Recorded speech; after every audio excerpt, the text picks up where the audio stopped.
Halo teman-teman. Jadi hari ini Mak Butet mau nyambung video mie kita ya. Jadi banyak pertanyaan yang menanyakan, Mak itu mie-nya tahan berapa hari di kulkas. Jadi Mak sarankan ya, bagusnya kalau menyimpan mie itu di kulkas atau makan apa aja itu 3 hari ya. Jadi misalnya ini dibuat hari Senin ya, Senin, Selasa, Rabu makan, Kamis sudah jangan ya. Nah, begitupun itu yang 3 hari itu health and safety food handlingnya Uni Eropa ya. Jadi kalau Indonesia itu 10 hari pun gak apa-apa ya kan, asal kalau dicium-cium masih bagus ya gak apa-apa. Nah ini ada yang nanya, Mak kenapa aku bikin mie kok lengket-lengket di kulkas. Nah ini Mak, mie ini dibikinnya hari Senin ya, hari ini hari Sabtu, jadi berarti udah 5 hari ya. Nah ini kalau mie itu disimpan, itu warnanya berubah agak gelap, itu nggak apa-apa. 1 hari aja dia udah agak gelap, nggak apa-apa. Makin banyak hari makin gelap ya, takutnya kita ada jamur kita nggak nampak ya kan. Nah jadi makanya itu kita ikuti aja Health and Safety England 3 hari ya. Nah jadi ini mie udah 5 hari.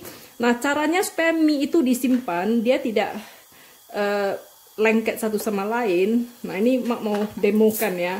Nah jadi ini mie-nya ini sesudah kita bikin, kita taburi dengan shaker itu ya, taburi dengan tepung tapioka atau tepung kanji. Nah setelah itu kalau mau memang niat mau nyimpan ya, kita angin-anginkan di agak dilebarkan gitu, terus diangin-anginkan. Nah kalau Mak biasanya udah dikerjakan ya, terus ditinggal aja, ntar udah agak-agak jam agak malam mau tidur gitu ya, baru Mak porsi-porsi per biji-biji taruh di kotak plastik seperti ini, lalu disimpan. Jadi besoknya anak-anak kalau mau makan tinggal ambil satu masak ya. Nah itu caranya supaya mie tidak lengket-lengket. Nah jadi sekarang video ini Mak mau ngasih tahu. Jadi Mak kalau misalnya kita bikin banyak ya, terus atau memang kita mau nyetok lamanya sampai beberapa minggu gitu. Nah bisa nyetok sampai 3 bulan ya.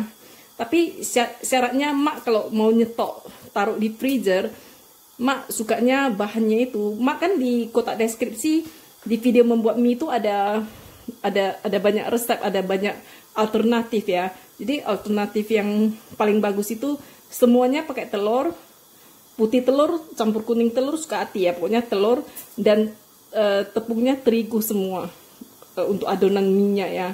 Nah itu untuk disimpan di freezer itu nanti teksturnya itu tetap enak ya. Nah kalau enggak, itu tergantung selera juga. Kalau keluarga Mak suka yang teksturnya kayak dikasihkan boras gitu, yang kenyal, pol gitu ya. Nah jadi itu tergantung selera juga lah Mak kira ya. Nah jadi ini Mak mau ngajari cara menyimpan mie di freezer ya. Jadi mie yang Mak udah buktikan nih bisa disimpan ya. Ini kan mie keriting. Nah ini kalau udah disimpan dia digonyok-gonyok gitu pun dia nggak lengket.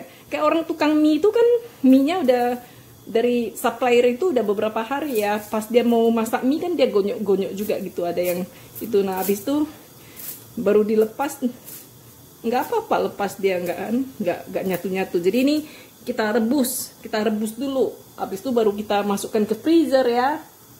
Nah jadi ini rebusnya kayak biasa lah ya. Airnya mendidih dulu. Terus kita rebus dulu mie kita ya, rebus sampai mateng. Nah jadi ini mie-nya udah mateng ya. Jadi ini mie kalau dibikin dari adonannya nggak campur air, pakai telur semua ya. Itu mie-nya itu kenyal sekali ya. Nah jadi ini kalau udah mateng gitu, kita tiriskan. Seperti biasa kita masak mie ya, kita tiriskan nih.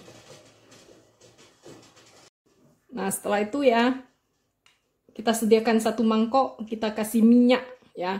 Ini minyaknya mau minyak apa aja boleh, minyak goreng, minyak makan ya. Nah ini yang mie yang udah ditiriskan nih kita masukkan ke minyak ini, terus kita toast pakai minyak.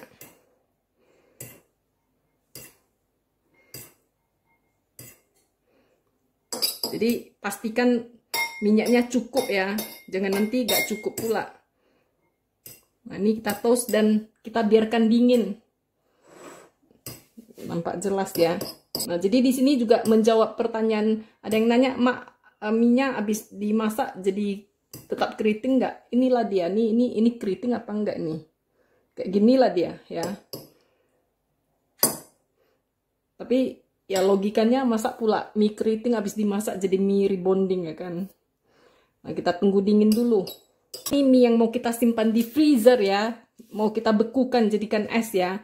Jadi ini kita bikin dulu, tanggalnya hari ini tanggal 5 September. Ini date-nya tanggal ya. Use by-nya itu dipakai sebelum tanggal 5 bulan 12 20. Jadi itu tahan 3 bulan kalau disimpan di freezer ya. Lebih dari itu sebaiknya dibuang. Oke. Terus waktu kita mau pakai di defrost itu, jangan pakai di macam-macamin. Dikeluarkan dari freezer, dimasukkan ke kulkas, biarkan dia hilang esnya, baru kita kerjakan ya. Jadi ini kontensnya mie keriting. Nah, jadi ini minyak tinggal kita masukkan ke dalam plastik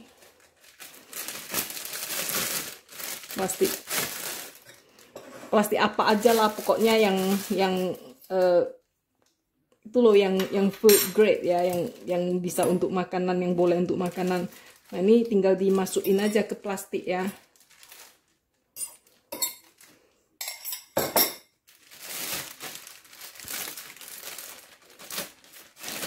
Nah jadi ini minyak ini dibungkus, terus ini menggumpal gitu nggak apa-apa ya, udah diminyakin.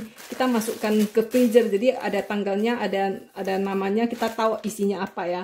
Nah jadi pas mau kita makan kan cara defrostnya udah Mak kasih tahu ya. Setelah nggak ada esnya itu tinggal rebus saja air panas ya, terus disiram air panas, itu udah siap dipakai ya. Nah jadi misalnya anak-anak kita kan suka sekali makan Indomie, terus kita nggak mau anak kita makan Indomie ya. Sementara kalau asal dia mau Indomie, kita bikin mie sendiri itu kan repot sekali ya. Nah ini dia salah satu solusinya. Jadi kalau misalnya dalam keluarga itu kita ada masak entah kari ayam, entah sup kentang atau sup bayam atau apa ya. Kalau disajikan dengan mie dengan sup, percayalah anak-anak itu suka. Anak Mak Butet, si Butet sama si Ucok itu, mereka waktu kecil juga Mak kasih mie seperti ini, mie buatan rumah, taruh di freezer ya.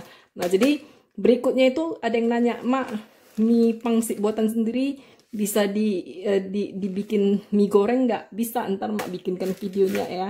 Nah ini dia, selamat mencoba ya teman-teman ya. Pasti anak-anaknya senang, keluarganya senang ya.